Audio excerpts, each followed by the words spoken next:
1 verse 14. Okay? Uli po, sa mga hindi nakakaalam, ito ang pinakamalapit na aklat ng Biblia. Kasi nga, dyan lang. Ano ulit ang pinakamahirap hanapin? Sige nga. Galatia. Kasi nga, Galatia. No? Okay, John 1 verse 14. Basahin nga natin. And the Word became flesh and dwelt among us. And we have seen His glory, glory as of the only Son from the Father, full of grace and truth. Sino po yung word na tinutukoy? Of course, walang iba kundi ang Panginoong Hesukristo. Kaya nga, the glory of the Son from the Father. Pero ano raw siya? Full of grace and truth. Verse 15, sabihin niyo po ako, John bore witness about Him and cried out, this was He of whom I said, He who comes after me ranks before me because He was before me. Ang paparating ay higit sa akin, sabi ni John. Pakisabi nga ng malakas, John. Dito ay meron tayong dalawang John na makikita. Of course, si John, yung sumulat, si John the Beloved. Ito naman yung kanyang kinukup, si John na isa, yung John the Baptist. At yun nga po yung gusto kong pag-usapan natin ngayon, mga kapatid, ha? Yun pong pangalang John. Kasi nung nakaraan, of course, pinag-usapan natin ang Yeshua na sa Old Testament nga, ang basa doon ay Joshua, na yun po ang pangalan naman ng Panginoong Jesus, Jesus, pagdating naman sa English. Maliwanag? Okay, tapos nung last Sunday, pinag-usapan naman natin si Jonathan. Ano nga ulit ibig sabihin ng Jonathan? O, tika muna. Ano ulit ibig sabihin muna ng Yeshua? Yahweh saves. Okay? Ano ibig sabihin ng Jonathan o Jonathan? Ano ibig sabihin nun? Okay? Ano raw? Yahweh has given. The Lord has given. Kaya nga si Jonathan Quijada ay ibinigay kay Risa. No? Pwede ko nang ipagkalat yan kasi nag-propose na eh. Lumuhod na eh. Gumanon na eh. No? So, ngayon, gusto kong pag-usapan naman natin yung pangalang John. Bakit? Kasi nga po, ayan, alam po ninyo, isa yan sa common name, hindi lang dito sa Pilipinas, kundi noon pa man sa Old Testament hanggang of course sa New Testament. Ang pangalang John ay sa wikang Grego ay Johannes. Actually, kahit sa Espanyol, Johannes. Kung narinig nyo si Pastor Cesar, di ba? Pag sinabing buksan ang aklat na sa John, sinasabi niya ay Johannes. Okay? Ano pa? Pagdating naman sa kanilang sariling salita, sa wika ng mga Israelita, yun nga yung Hebreo, yun naman ay Yohanan. Okay? Ano raw uli? John, tapos Johannes sa Grego, sa Hebreo, ano siya? Yohanan. Na isinusulat karaniwan na Johanan. Okay? So, Yohanan saka Johanan, pareho lang naman iyan. Ngayon, siyempre, sa Pilipinas ay may mga gumagamit ng mga ganyang mga pangalan. Karaniwan, John. Di ba gusto mo mga sosyal, mga Johan, di ba? Johan. Pero pag galit ka, Juan! Ganon. So, iba-iba na yung gamit ngayon o iba-iba na yung mga ginagamit natin pero babalik at babalik pa rin doon sa pangalang Juan, right? Kasi nga yun nga yung sa Tagalog. No, kaya lang, mapapansin niyo mga kapatid, yung pangalang Juan sa Pilipinas, yung old name na yon, of course, sa iba ay hindi naman pangit yung idinudugtong, pero mapapansin nyo, sa kulturang Pilipino at sa pananalitang Pilipino, karaniwan negative ang ikinakabit sa Juan. Napansin nyo? Halimbawa, sige nga, Juan Tamad. Di ba? Sino si Juan Tamad? Yung sa katamaran ay hihiga na lang sa ilalim ng puno at antaying malaglag sa kanyang bibig ang buko. No? Buko talaga. Ubus ngipin eh. Ano pa? Maliban sa Juan Tamad, ano pa? Andyan si Juan de la Cruz, sabi nila, di ba? Pag sinabing Juan de la Cruz, ano yon? Puro pasakit. Di ba? Mga kahirapan ng buhay. Ang tawag sa mga Pilipino, Juan de la Cruz, puro paghihirap. Ganon po tayo, ano? Pero I want you to understand na actually, ang meaning ng salitang Juan ay napakaganda. Ang Juan, actually, ang ibig niyang sabihin ay the Lord is gracious. Yung Yohanan, okay, Yohanan, actually, Yehuhanan, yung salitang Hanan, ang ibig niyang sabihin ay grace, no? Big o gracious. galing sa salitang hen, nang ibig sabihin ay grace. So pag sinabing Yohanan, Jehovah is gracious. O kaya the Lord is gracious or Yahweh is gracious. Pag sabi nga ng malakas, gracious. Sabi ko nga kanina, sa Old Testament, siyempre, andyan nga, John the Beloved, John the Baptist, di ba? At kung sino-sino pang mga John ang makikita ninyo sa New Testament. Alam niyo, kahit sa Old Testament, common din yan na pangalan. Siyempre nga, sa Old Testament, Johanan naman ang kanilang gamit. Sige, tingnan niyo itong mga verses na ito, para lang ipakita ko sa inyo na common name niyan. 1 Chronicles 3 verse 15. Sabi po niya, pakibasa ng malakas, the sons of Josiah. No? Sinong panganay? Johanan. Okay? Another verse, Ezra 8 verse 12. Sabi, of the sons of Asgad, Loki, no? Thor. No? Asgard pala yun. No? Hindi. Sino yung sons of Asgad? Johanan. Okay, di ba? Andyan ulit si Johanan, the son of Hakatan. Mahilig sa saging kasi. No? Another name, another instance, na may pangalang Yohanan. Jeremiah 40 verse 13. Sabi niya, now, Johanan, the son of Kareya. Okay? So, pansinin po ninyo, yung Johanan, marami yan sa Old Testament. Pagdating nga sa New Testament, kasi nga sa Grego na, at in English, so naging John. O kaya yon nga ay Johannes. So, common name na uli, ang ibig sabihin ay grace. Pakisabi nga ng malakas, grace. So, ang layo doon sa pagkakagamit natin ng Juan Tamad, Juan de la Cruz, di ba? Kasi ito pala isang napakagandang pangalan at napakasarap na nabubuhay sa biyaya ng Diyos. Amen? Balikan lang natin yung verse natin, John 1, verse 16 na tayo, verse 16. Sabi po, si Jesus ay, yun nga po, full of grace and truth. Tapos sabi po dito sa verse 16, for from His fullness, we have all received grace upon grace. Wow! Ano raw po? From His fullness. Ano yung fullness? Yung sabi sa verse 14, na ang sabi ay Jesus is full of grace and truth. Now, from His fullness, siya na punong-puno ng grasya, punong-puno ng biyaya at ng katotohanan, tumanggap tayo ng ano raw? Grace upon grace. Patong-patong na biyaya. Wow! Patong-patong na grasya. Sinong gusto ng ganon? Patong-patong na biyaya. Patong-patong na grasya ng Diyos sa buhay natin. Di ba? Yun daw ang tinanggap natin sa Panginoon. Ituloy lang muna natin hanggang sa verse 17. Ang sabi niya, for the law was given through Moses, grace and truth came through Jesus Christ. Okay? So, ibig sabihin, ito, si John the Beloved, nang ibig sabihin nga ng kanyang pangalan ay the Lord is gracious.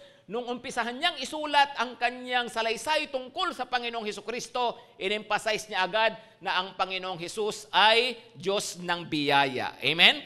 Punong-puno ng grasya. Ganon din si John the Beloved na kanyang binanggit, na ganoon din si John the Beloved nga, taglay niya sa kanyang pangalan, the Lord is gracious, at ano ang kanyang misyon sa buhay? Ipakilala ang Panginoong Hesus na punong-puno ng grasya. At yun nga po kasi, bakit sabi nga nila, ang grace daw, ano nga ba yung grace? Paano nating naranasan ito sa buhay natin? Spell grace nga muna, spell grace. No? G-R-A-C-E-W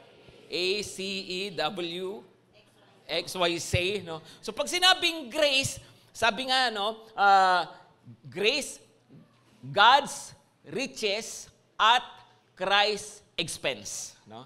God's riches at Christ's expense. Yung lahat ng biyaya, lahat ng yaman, lahat ng kabutihan ng Diyos, dumating sa buhay natin sa pamamagitan ng Panginoong Hesukristo. At Christ's expense, bakit? Kasi namatay ang Panginoong Hesus sa krus para po sa ating lahat. Binayaran ng kanyang dugo ang lahat ng grasya ng langit para sa buhay natin. Amen? Uy, palakpakan nyo naman si Lord dyan, mga kapatid.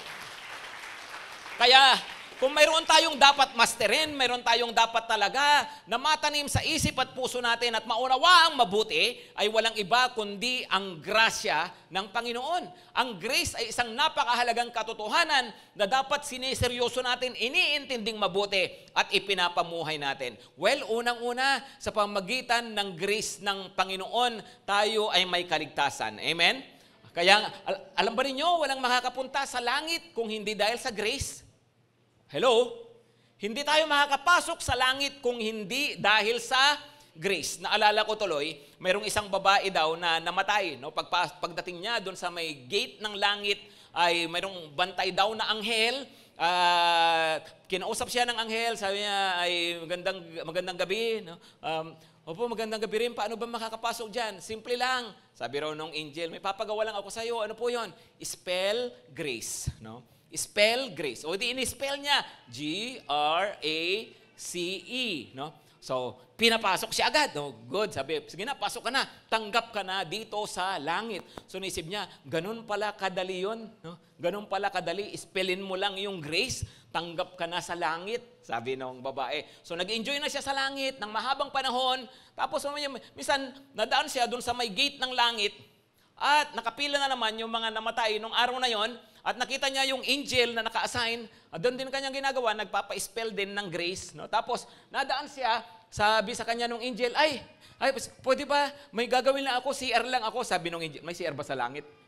Hindi ko na, problema nyo na yon, no? Anyway, sabi nung angel, pwede ba? Kasi may gagawin lang ako. Ikaw muna magbantay dito. Alam mo naman na ang gagawin, di ba? Sabi nung angel sa kanya, oo, alam ko. Di ba, papa-spell lang? Oo, ganun lang. Sabi nung angel, o di umalis yung angel. Tapos yung babae, ay ando na nga siya sa may pintuan at pinapapasok niya yung mga tao. Pag mayroong bagong dating, sabi niya, spell grace. No? At ganun nga, G-R-A-C. Sige, tanggap ka na. Pinapapasok sila sa langit. Ngayon, mamaya-maya, nagulat siya, yung paparating, asawa niya sa lupa, yung nabiyudo niya, na asawa niya. So pagdating na ganoon, paglapit, oy, kumusta? Hindi niya pinapasok agad. Nagkumustahan muna sila doon sa may pintuan ng langit. Tapos sabi, kumusta ka na? Ano nangyari sa'yo? Kumusta ka magmula nung mamatay ako? Siguro naging napakalungkot at miserable buhay mo, no? Sabi nung mister niya, ay hindi naman. Kasi alam mo, pinakasalan ko yung best friend mo eh. Sabi niya. Tapos alam mo, ang sarap ng buhay namin kasi ang laki-laki ng insurance na nakuha ko nung mamatay ka. Tapos lahat ng pinagpundara mo, lahat ng inipon mo, nako, talagang nagpasa sa kami ng best friend mo. Nag-enjoy kami sa buhay nung ikaw ay mamatay. No? At kaya hindi naman naging mahirap yung buhay ko sa lupa. Sabi nung kanya, Mr. Ganun ba? Sabi nung Mrs. Ganun nga. O sige, gusto ko nang pumasok dyan sa langit. Ano ba ang gagawin ko? Mag-i-spell ka lang. Sabi nung Mrs. Anong spelling ko? Massachusetts. Pinahirap. Pero sa totoo lang, hindi na nga pinapahirap ng Panginoon ang pagpasok sa kanyang kaharian dahil nga sa pinaghirapan na ng Panginoong Hesukristo. Amen? Amen? Of course, hindi para mag-spell ha. Sabi po sa Ephesians chapter 2 verse 8 ay, it is by grace you have been saved through faith. Kapag tayo may lubos na pananampalataya sa ating Panginoong Hesus bilang tagapagligtas, then tinanggap natin ang grasya ng kaligtasan ng ating Panginoon. Amen? Ngayon, gusto ko pong pag-usapan nating mabuti kasi nga sabi po dito, grace upon grace. Pakisabi ulit ng malakas, grace upon grace. Patong-patong na grasya. Kapag sinabing patong-patong, of course marami naman talagang grasya si Lord sa buhay. Di ba? Alam nyo ba yung mismong hininga lang natin, grasya na yan araw-araw. Alam nyo ba yun? No, lahat, hindi lang kanin, ha?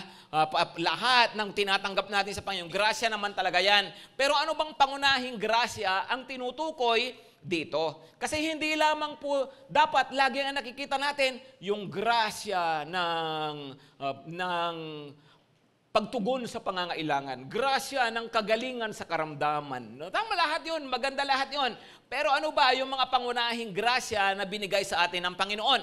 Ngayon gusto ko pong maintindihan natin mabuti pag sinabing grace upon grace, yung bang patong-patong nga, mayroong grasya ng kaligtasan, pero maliban sa grasya ng kaligtasan, pinatungan pa ng Panginoon ng ibang mga biyaya sa buhay mo. Amen? So mayroong grasya ng kapatawaran ng kasalanan, grasya ng kapayapaan, yung mga ganon. Pero bawat grasya na yon ay hindi lamang siya yung isang grasya ng kapatawaran, halimbawa, kundi yung grasya ng kapatawaran habang nabubuhay ka patong-patong pa na pagpapatawad ang tinatanggap mo sa Diyos araw-araw. Amen? Yung ikaw ay pinalaya ng Panginoon mula sa isang bagay na nakakaalipin sa iyo, nagpapasama sa iyo, halimbawa hinanakit sa buhay, grasya yon. Pero habang nabubuhay ka sa lupa, mararanasan mo pa ang patong-patong na pagpapalaya ng Diyos sa iyo mula sa kung anumang mga bagay na hindi nakakabuti sa iyo. Amen? So hindi lamang grace upon grace na isang uri ng grasya, kundi yung isang uri ng grasyang yon nag-i-expand pa ng nag-i-expand. Yung isang uri ng grasyang yun, mas lumalalim pa ang ating karanasan doon. At ngayon mayroon lang tatlo na gusto kong pagpukusan natin. Number one is the grace of forgiveness. Pakisabi ng malakas, forgiveness. Napakahalaga ang pagpapatawad ng Panginoon sa buhay. Romans 3:23-24, for all have sinned and fall short of the glory of God. Lahat ay makasalanan. Amen. At lahat ay bagsak. Lahat ay hindi pasado sa kaluwalhatian ng Diyos. Naniniwala ba kayo? Lahat naman talaga tayo makasalanan, di ba?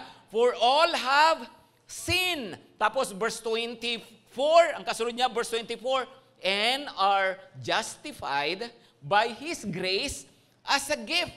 For all, sabi ni Apostol Pablo, lahat tayo, nagkasala naman talaga tayo, bagsak tayo lahat sa harapan ng Diyos, pero tayo ay justified. Ano ulit ibig sabihin ng justified? Pinawalang sala. Lahat tayong makasalanan, pero binura sa pamamagitan ng dugo ng Panginoong Hesus ang lahat ng ating mga kasalanan. We are justified by grace. Kung hindi dahil sa grasya ng Panginoon, mananatili tayo sa ating mga kasalanan. We are justified by His grace as a gift. Regalo lang talaga yan ng Panginoon sa pamamagitan ng pagtubos na ginawa ng Panginoong Hesus sa krus nung siya mamatay para sa atin. Amen? We are redeemed from our sins through Jesus. Titus 3 verse 7. Titus 3 verse 7. 7 na lang tayo.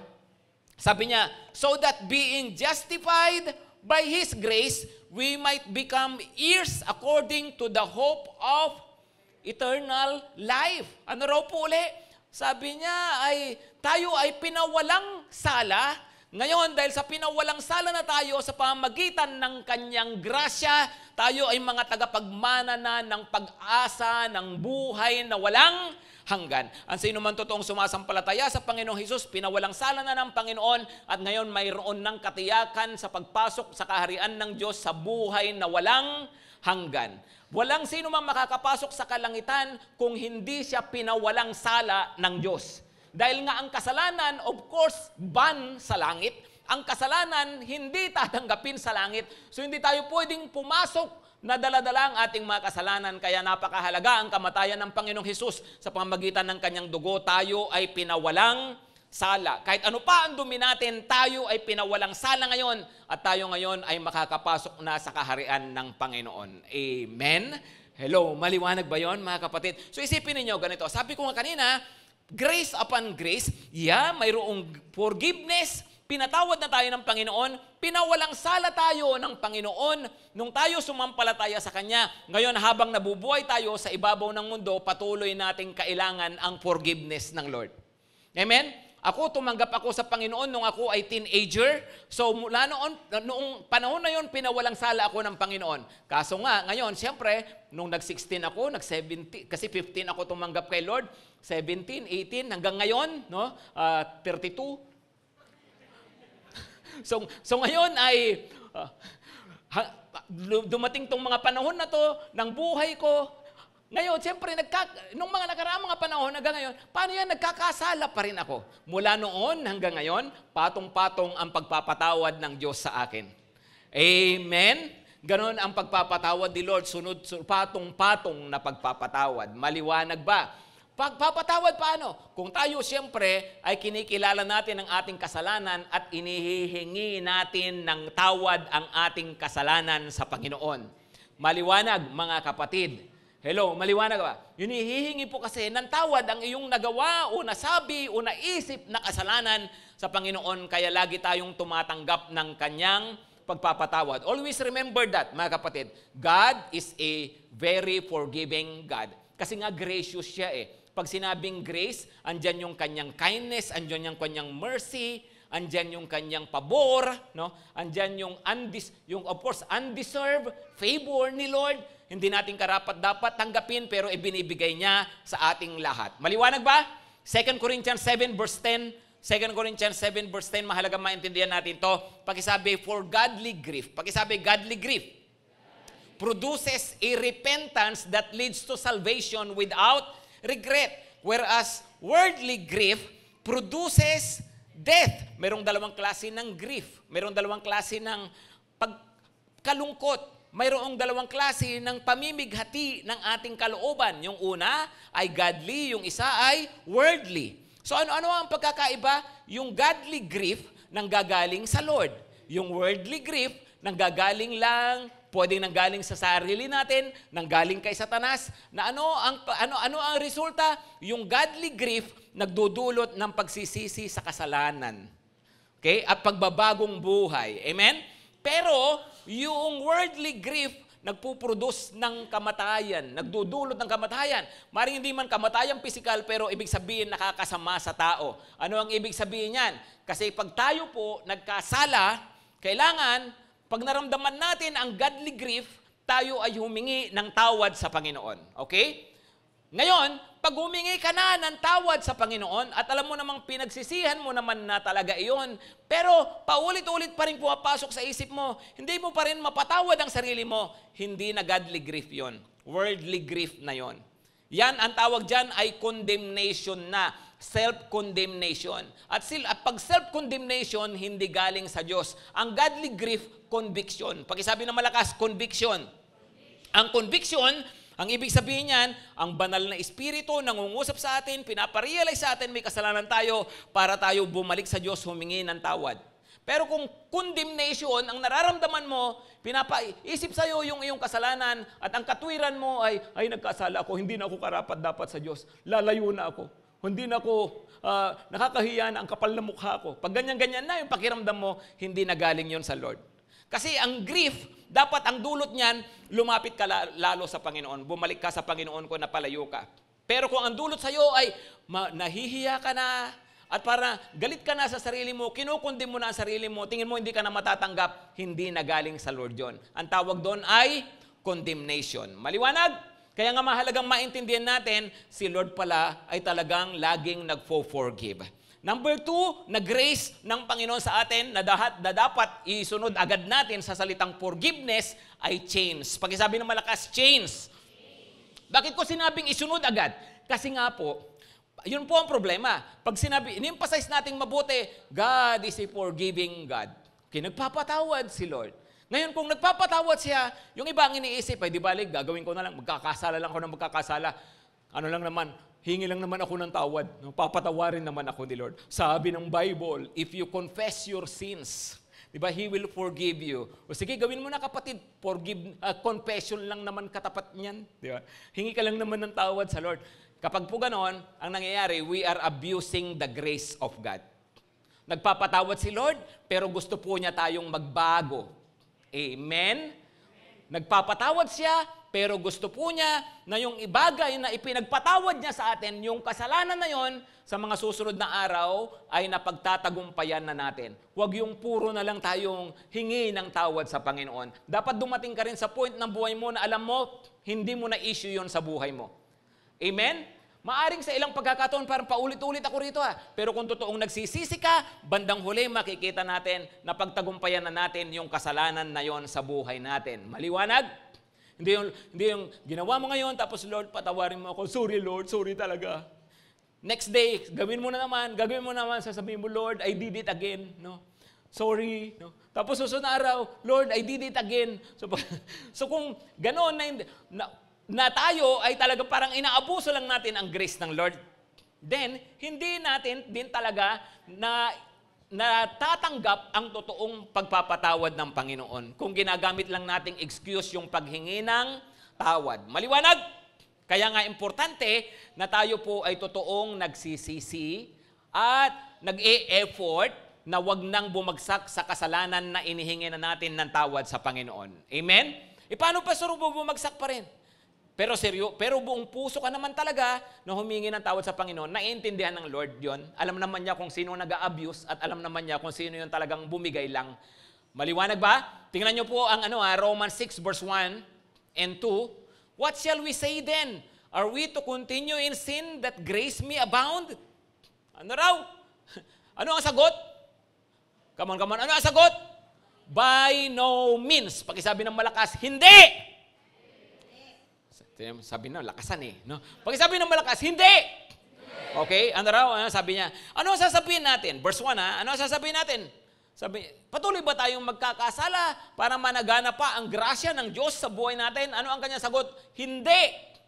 Patay na tayo sa kasalanan, hindi na tayo dapat namumuhay pa dito.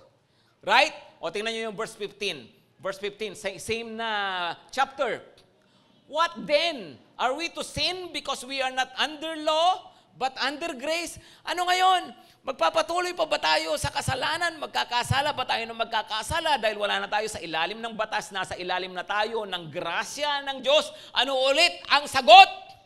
Sabi niya, hindi, by no means. Hindi dapat. Bakit?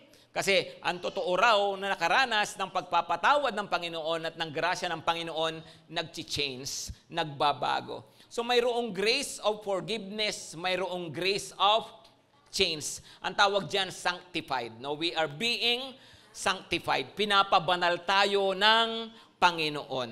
Alam niyo po, mga kapatid, no, yun pong pagbabago na ginagawa ng Panginoon sa atin ay mahalaga na pagtiwalaan natin at paniwalaan natin na ito ay kakayahan na nanggagaling sa Kanya. Hindi ito kakayahan na nanggagaling sa atin. Ito ay nanggagaling sa Panginoon.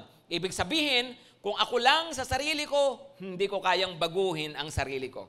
Pero by the grace of God, tutulungan kanya, kaya mong magbago. Kapag yung mga kahinaan natin ay puro lang tayo sa effort natin, ay naku, walang mangyayari. O kaya, pag yung mga kasalanan natin, yung mga kahinaan natin, ay gina-justify natin, o kaya hinahayaan lang natin sa buhay natin, hindi rin tayo magbabago. Bakit? Kasi hanggat tingin natin, okay lang naman yan, malit na bagay lang naman yan. Okay lang naman yan, naintindihan naman ni Lord. Pag puro tayo ganon, mahirap tayong magbago. Pero kung tayo nagdesisyon sa ating sarili, Panginoon, ayaw ko na yung ganito. Ayaw ko na yung ganitong ugali ko. Ayaw ko na yung ganitong tabas ng dila ko. Ayaw ko na yung ganitong ginagawa ko. Gusto ko nang magbago. Pag po tayo mayroong ganong puso, nakikita yon ng Panginoon at tutulungan po niya tayo para mapagtagumpayan natin yung ating mga kahinaan. Amen? By God's grace, we are changing. Ang isa sa mga pag-change sa ginagawa ng Panginoon, binibigyan ka ng lakas. Saka binibigyan ka ng desire para na sa ganon ay mapagtagumpayan natin yung ating mga kahinaan. Kaya nga sabi niya, hindi dapat na tayo ay pagkatapos ng buhay, maintindihan ang grasya ng Diyos. Ay, ganun pala ang grasya ng Diyos. Undeserved, ang bait pala ni Lord. No? Tapos, sasabihin natin, ganun pala, okay lang kahit anong gawin ko. Mali po pala yun. Bakit? Tingnan nyo ito, Hebrews 10, verse 29. Hebrews 10, verse 29, pakibasa ulit ng malakas. How much worse punishment do you think will be deserved by the one who has trampled underfoot the Son of God and has profaned the blood of the covenant by which he was sanctified, and has outraged the Spirit of grace. Pansinin niyo mabuti yun, napakahalaga po yan. Sa verse 28 muna, ang sabi niya ay, kung sila nga na mga nagkasala sa ilalim ng batas ng Old Testament ni Moses, sila ay pinarusahan, edi lalo na naparurusahan yung mga niyuyurakan ang anak ng Diyos at binabastos, they profane the blood of the covenant. Binabastos ang dugo ng ating Panginoong Hesukristo na nagpapabanal sa atin. Tapos sa dulo, sabi niya, and has outraged the Spirit of grace. Pansinin niyo mabuti yun. Outraged the Spirit of grace. Ay, ganun pala yun. Ang Spirit of grace, na-outrage. Tingnan niyo mabuti, Kala ko ba ang grace ay tungkol sa bait-bait lang? Dapat di nagagalit kasi may grace. Pero, sabi po niya dyan, you can outrage the Spirit of grace. Kasi nga ayaw ng Panginoon, siyempre inaabuso yung kanyang grace. Amen? Kahit naman ikaw, mabait ka. Tapos po, dahil sa kabaitan mo, puro kung ano-anong ginagawang hindi maganda sa'yo, kung ano-anong nakikita mo na masamang ginagawa, na natural na sasabihin mo, inaabuso mo ang aking kabaitan at magagalit ka rin. Maliwanag ba mga kapatid? Kaya nga importante, totoo nabubuhay tayo sa grace ng Panginoon, pero by His grace din, kaya tayong baguhin ng ating Panginoon. Tingnan niyo po ang 2 Corinthians 3:17 to 18. 2 Corinthians 3:17 to 18. Pakibasa ng malakas. Now the Lord is the Spirit. And where the Spirit of the Lord is, there is freedom. Bakit pwedeng magbago? Kasi mayroon ng freedom. Pinalaya na tayo ng Panginoon saan? Sa kasalanan. We are saved from the clutches of sin. Pinalaya na tayo mula sa kapit ng kasalanan. Verse 18. Sabay-sabay ulit, verse 18. And we all with unveiled face, beholding the glory of the Lord, are being transformed into the same image from one degree of glory to another. For this comes from the Lord who is the Spirit. Ano raw? Tayo ngayon, sabi niya na nabuksan na ang ating mga mata at nakilala na natin si Lord. Ngayon nakilala na natin siya. Ano ang dapat na nangyayari sa buhay natin? We are being transformed into His image. Habang tayo raw nabubuhay sa lupa, nakakamukha natin si Jesus. Nagagaya natin ang mga katangian ng Panginoon. Ang kanyang kabanalan, ang kanyang katuwiran, habang napapalapit tayo sa kanya, nahahawa tayo. We are being transformed into His image from one glory, from one level of glory to another. O kaya in other words, from glory to glory. Wow, ganun pala yun, no? Grace upon grace, from one glory to another, no? Because of His grace upon grace, He is changing us from one glory to another, no? From glory to glory. Maliwanag? So, ganun pala yung ginagawa ng Panginoon sa buhay natin. We are being transformed. Binabago niya tayo ng binabago. At yun ang gusto ni Lord sa kanyang mga anak, mga sumasampalataya po sa kanya, nababago yung buhay natin. Of course, kung mayroon tayong masamang gawa, nababago tayo ng Panginoon. Masamang ugali, masamang pananalita, nababago tayo ng Panginoon. Hindi man biglaan, pero pang totoong sumampalataya kay Jesus, makikita mo may pagbabago po sa kanyang puso, may pagbabago sa kanyang buhay. Unang-unang pagbabago, maaaring hindi pa kita agad sa panlabas, pero sa panloob mo, alam mo may nararamdaman ka ng pagbabago. Di ba yun bang, dati kapag nagkasala tayo, tuwan-tuwa pa tayo, nakaisa tayo. Pero ngayon parang, binabagabag na ang kalooban mo. Sign yun. May change ka na. Nag-uumpisa ka ng magbago. Maliwanag? Ano pa? Yung dati, ayaw mo namang nagpipray, ayaw mong nakikinig ng salita ng Diyos. O ngayon, nagkakaroon ka na ng desire. Sign yun, kapatid. Kasi yung mga bubuting bagay na dati hindi naman natin trip, ngayon ay gusto na rin natin. Yung mga sign ng transformation. Number 3, na grace ni Lord na mahalaga. The grace, ano yung number 1 muna? Grace of forgiveness. Patong-patong na pagpapatawad ng Diyos. Amen? Pangalawa, grace of change. At habang nabubuhay tayo sa mundo, patuloy tayong binabago ng Panginoon. Maaring hindi ka maging sinless, pero you have less sin. Hindi sinless, pero less sin. Yun ang nangyayari sa buhay mo. Darating pa talaga sa buhay, pastor, na perfect na tayo, no? At pagdating na wala talaga tayong kasalanan, no? Well, yun ang ating goal, Pero at para tayo makarating sa goal na yon, dapat ang ating misyon sa buhay ay araw-araw less sin. Pero possible ba may araw hindi ka magkasala? Come on. Naniniwala ba kayo doon? Possible ba na mayroong lumipas na maghapon na hindi ka nagkasala? Sabi ng iba, pagtulog, pastor. O, pwede. Pero hindi nga, no? Pwede ba lumipas ang maghapon, di ka nagsalita ng masama? Pwede ba lumipas ang maghapon na wala kang ginawang masama? Iniwasan mo halimbawa yung iyong dating hindi magandang bisyo. Possible yun, di ba? Hello? So maaaring the whole life, yung lifetime mo, mahirap talagang hindi ako magkasala. Ang isipin mo na lang araw-araw, iraos mo yung araw-araw. No? At makikita natin, oo nga, no? Yung biyaya ng Panginoon tumutulong sa atin para tayo ay makaiwas sa kasalanan. Okay? So number 3, service. The grace of service. Okay, grace of forgiveness, grace of change, and grace of service. Alam nyo, ang paglilingkod sa Panginoon, unang-una, bakit yan grace? Bakit yan grace? Kasi, pag sinabing grace, hindi ka karapat-dapat, pero ginawa kang karapat-dapat. Ang totoo, walang sino man sa atin karapat-dapat maglingkod sa Diyos. Dahil banal siya, tapos ano tayo? Makasalanan, may mga kahinaan tayo, perfect siya. Pero, dahil sa kanyang grace, binigyan tayo ng karapatang maglingkod sa kanya. Ano pa ang isang ibig sabihin ng grace? Kakayahan. Binigyan ka ng kakayahan. Tinulungan ka. So wala tayong magagawa kung sa ating sarili lang, pero sa kanyang grace ngayon, may magagawa tayo para sa Panginoon. Alam nyo, grace yan, ang paglilingkod sa Panginoon, dapat ituring natin regalo sa atin yan.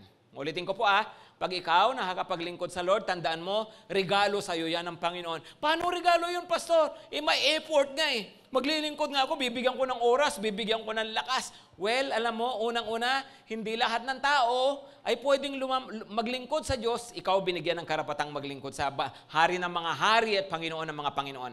Pangalawa, sa totoo lang, ang dami mong pwedeng gawin dito sa lupa. Pagpaguran mo yan, pagaksayahan mo ng pera at panahon mo, pero hindi mo madadala sa pangwalang hanggan, hindi mo madadala sa kabilang buhay. Kaya grace ang paglilingkod dahil ito yung kapag ginawa mo, tiyak ka hindi masasayang dahil babaunin mo yan hanggang sa kaharian ng Diyos sa kabilang buhay. Mayroong tiyak na gantimpala. Maliwanag ba? Kaya nga napakahalaga na tayo raw naglilingkod sa Panginoon. Mahalaga na tayo raw ay mayroong service kay Lord. Ano yung mga services natin? Romans 12 verse 6 to 8. Pansinin niyo mabuti ito Romans 12 verse 6 to 8. Sabi niya, having gifts that differ according to the grace given to us. Okay? Pansinin niyo, grace Ano yung grace? Yung gift. Ano yung gift? Yung abilities. Ano yung mga abilities? Sabi niya, let us use them. Ano raw muna?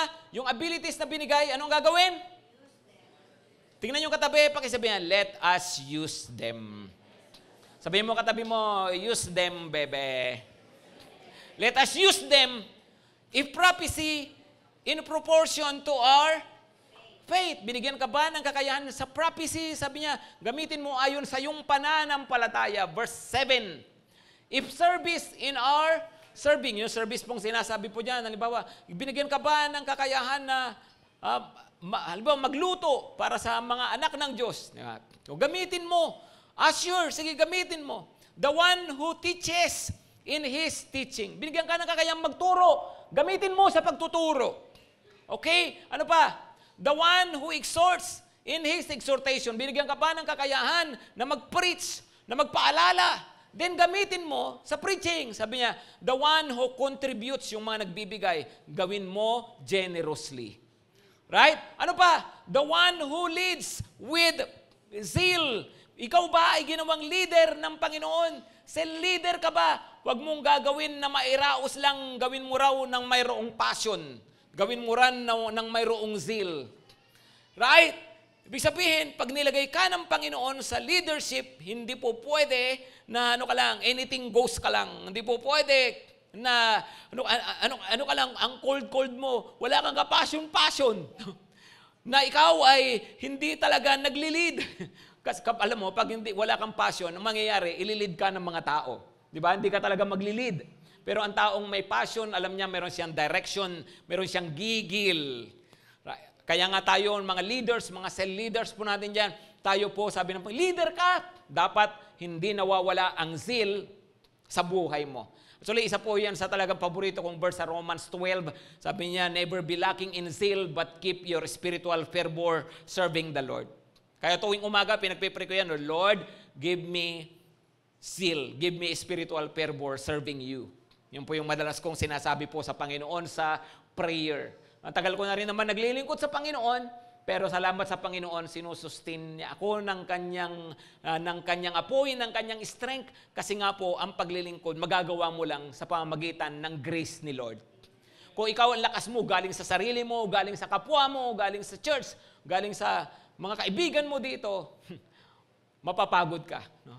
Kailangan ng paglilingkod mo sa Panginoon because of His grace. Because of the seal that comes from the Lord. Amen?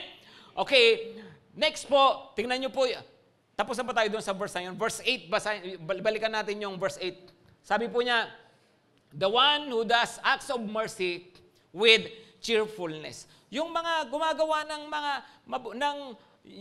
nagpapakita ng habag sa kanyang kapwa. Yung mga charity, sabi po niya, gawin mo yan nang mayroon kang masayang kalooban. Pag tumutulong ka, gawin mo ng masaya. Hindi, ito na, ikaw na naman.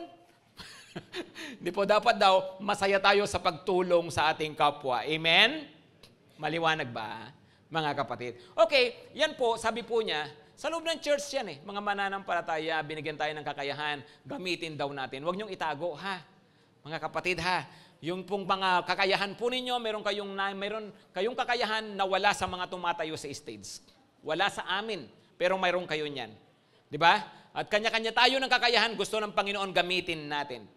Pero maliban po sa kapatiran, gamitin daw natin ang ating kakayahan, yung grace of service, gamitin daw natin para sa iba pang mga tao na hindi pa nakakakilala kay Lord. 1 Corinthians 15, 9-10. 1 Corinthians 15, verse 9-10, sabi po niya, sabi ni Apostol Pablo to, tingnan yung pagtingin ni Apostol Pablo sa kanyang sarili. For I am the least of the apostles, unworthy to be called an apostle because I persecuted the church of God. Ako ang pinakamababa sa lahat ng apostol. Sabi ni Pablo, hindi nga ako karapat dapat maging apostol kasi inusig ko ang iglesia ng Diyos. Inusig ko ang mga unang Kristiyano. Pinakulong ko sila, pinapatay ko. Laki ng kasalanan ni Apostol Pablo sa Panginoon, pero dahil nga sa grace ni Lord, nagpakilala ang Panginoon sa kanya, pinatawad siya sa kanyang kasalanan, binago ang kanyang buhay, ngayon naglilingkod siya sa Panginoon.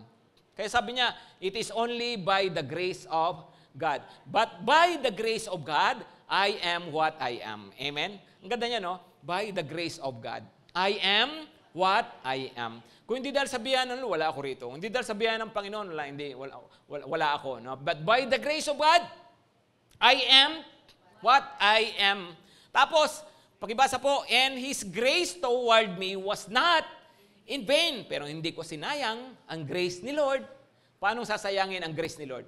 Yung pagkatapos ng lahat ng kabaitan ng Panginoon sa'yo, pagkatapos ng lahat ng pagpapatawad, lahat ng grasyang tinanggap mo, tapos anong gagawin mo? Chill ka lang sa pagkakristyano, hindi ayaw mong magpagamit sa Panginoon, nasayang ang grasya ng Diyos.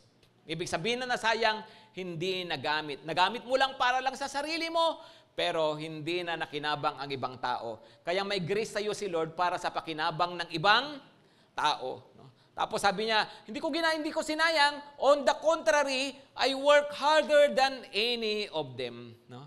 Ano raw ang ginawa niya? Sabi niya, hindi ko sinayang ang grasya ng Diyos. I work harder. Ano raw?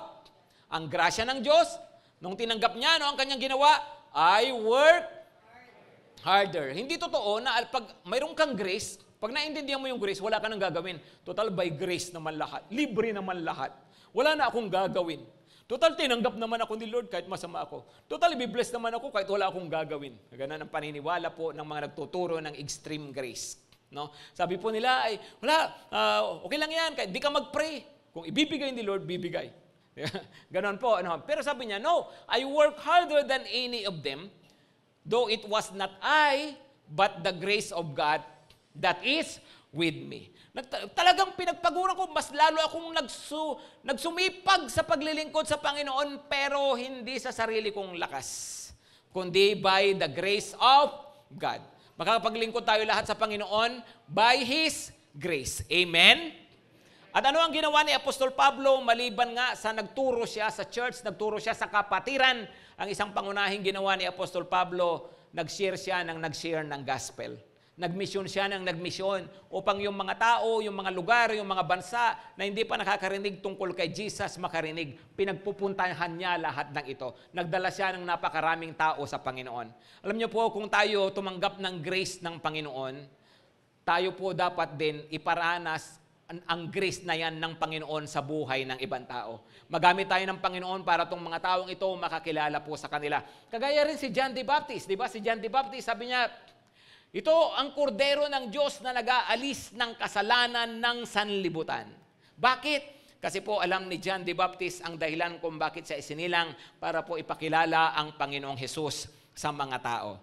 Alam nyo, nabanggit ko si Paul, nabanggit ko si John.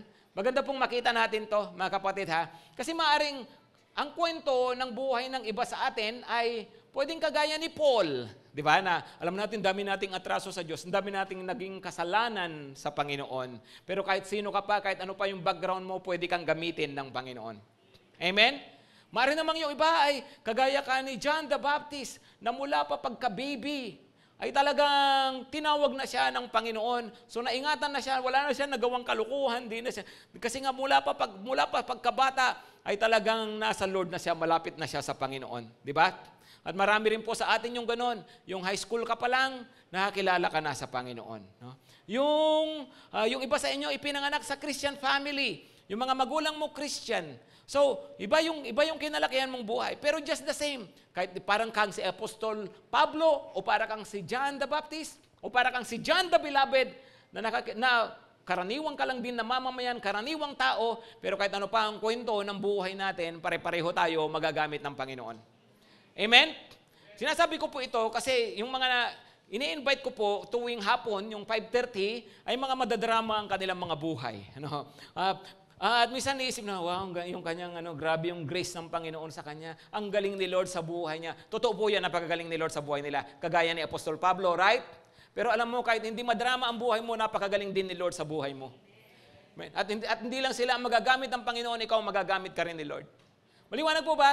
Ito po kasi sila madalas kong kasama. Ako naman po kasi nakakilala sa Panginoon 15. May mga kalukuhan na ako nung bata pa ako. Kaya lang maaga nga ako nakakilala, so maagang nahinto yung kalukuhan ko. No? Kasi nga 15, minsan nga magkakasama kami ng mga yan eh. Magkakasama kami yan na sila mga, yan si Pastor Jonel, yung iba si Pastor Alvin Benson, hindi si Bondok. No? Yung iba po kubang mga kasama, ng background ng kanilang mga buhay, yung mga tipong mga nag-drugs, hindi lang basta mga drugs na mga chonky-chonky lang at mga piso-piso lang, no? Mga talagang mga cocaine ang mga tinitira, mga durugistang sosyal, mga ganyan, no? Yung kanilang mga kwento ng kanilang mga buhay, tapos kukwentuhan kami, nagbibiruan lang, nagkakalukuhan lang sa mga diyan sa mga ganyan. Minsan topic nila drugs, magkakasama kami. Sabi ko, nauupi ako sa inyo, no? Hindi ako makarelate sa inyo kasi ang aga kong nakakilala sa Panginoon, sayang, no? Sayang tayo. Joke lang ha. Pero ang point, no, wala kang panghihinayangan. Bakit? Kasi kung kailan ka tinawag ng Panginoon, yun nga kasi ang plano ng Panginoon sa buhay mo. Maliwanag ba, mga kapatid? Hindi kinakailangan na sila kasi ganito yung pinagdaanan nila. Kaya sila nagagamit ni Lord. No. Kahit ikaw, kahit sino pa tayo, kahit karaniwan tayo, kaya tayong gamitin ng Panginoon. Amen? Ako, ang kwento ng buhay ko, dahil nga 15 years old pa lang, nakakilala na ako sa Panginoon. So pagka-graduate ko ng high school, diretso na ako sa Bible School, Bible College, hanggang nga sa nag-masteral ako. So, ako naman, dahil nga ang aga ko nakakilala sa Panginoon, naging napalalim naman ako sa Panginoon, napalalim ako sa Kanyang salita. No? So kung pag-uusapan drugs, sila imbitahin nyo. No? Pero pag-uusapan theology, ako iniimbita nila. Ano? So, ibig sabihin, kasi nga po, kanya-kanya tayo ng mga paggagamitan ng Panginoon. Ang importante, kung ano man tayo, makita natin ang ating papel. Lord, ito ako, ito yung personality ko, ito yung background ko, Panginoon, gamitin mo ako. Amen? Dapat po tayo, meron tayong puso na iniisip natin lagi, Lord, it's by your grace alone. Kaya kahit sino pwedeng magamit ng Panginoon. Amen? Last verse na po. Last verse, John 3 verse 30. John 3 verse 30. Sabi po niya, He must increase, but I must decrease. Wow. Sino nagsabi nito? John the Baptist. No? Si John the Baptist. May mga nagsabi sa kanya, John, si Jesus na binaptize mo, mas marami na ngayon sumusunod sa kanya kaysa sa'yo. Parang gusto pa nilang pagsilosin si John. Alam niyo, sabi ni John, tama lang yun lang ang dapat, kasi kaya naman ako napunta rito para sa kanya eh. Katapos sabi niya, I must decrease, He must increase. Wow, ang ganda ng ganong puso, di ba? Alam mo, kung naiintindihan mo ang grace ng Lord sa'yo, maglilingkod ka sa Kanya. At sa iyong paglilingkod sa Kanya, ito yung tamang attitude. Lord, I must decrease, you must increase. Kasi kung naglilingkod ka sa Panginoon, Lord, gusto kong maglingkod sa iyo, so I will increase. No? Di ba naglilingkod tayo, gusto natin increase tayo ng increase. So gusto natin puro blessing lang ng paglilingkod, puro saya-saya lang, ganun lang. Di ba? Pero kung naintindihan natin, Lord, kaya ko ginagawa to para sa iyo. So minsan may masasakripisyo ako, minsan pwedeng masaktan ako, minsan pwedeng masakripisyo yung oras ko, yung pera ko, o yung kung ano man meron ako, mag-decrease ako, okay lang yun, Lord. Basta ang importante, nai-increase ka. Amen? Minsan napapahiya ako, okay lang yun. Basta ikaw, napapapurihan nila. Amen? Okay lang na ako parang hindi umaangat. No? Basta importante, naaangat kita, Panginoon. Yun po ang tamang attitude if you want to serve the Lord. He must increase, but I must decrease. Tumayo na po tayo lahat. Mga kapatid, balikan lang po natin yung verse 14. Verse 14. John 1 verse 14. Sabi po niya, He is full of grace and truth. Verse 16. Tapos sabi po sa verse 16, for from His fullness, we have all received grace upon grace. Wow. Ano raw po? From His fullness. Pag isabi ng malakas, fullness. Anong fullness ni Lord? No? Yun nga po, full of grace and truth. Si Lord pala, grabe, punong-puno ng grasya. Punong-puno ng biyaya. Yun pala ang ating Panginoong Jesus. He is so full of grace. Ngayon, kung full of grace siya, kaya nga kayang-kaya niya na ibuo sa buhay mo ang grace upon grace. Dahil punong-puno siya di ba? So, kayang-kaya niyang pagpatong-patungin ang kanyang grasya sa iyong buhay. Ganon ang Panginoon. Ngayon, yung mga grasyang yan, marami yan tinanggap natin. Sinasabi ko po sa inyo para ma-appreciate natin. At ipagpasalamat natin kay Lord. At marami po dyan, hindi pa rin natin nararanasan sa buhay natin. Kaya nga po, sabihin natin sa Lord, Lord, alam ko, available yan.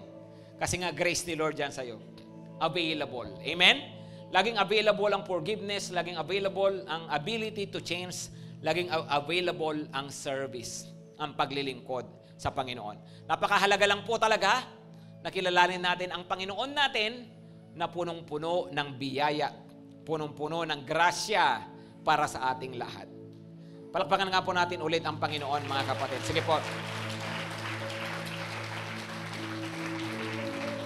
The Lord is gracious. Yun po ang ibig ulit sabihin ng pangalang Juan, ng pangalang John, Johanan. The Lord is gracious. At yung grace ng yon, mas naranasan natin, tinanggap natin sa pamagitan ng walang iba, kundi ang ating Panginoong Hesukristo. Kantahin nga lamang po natin ito.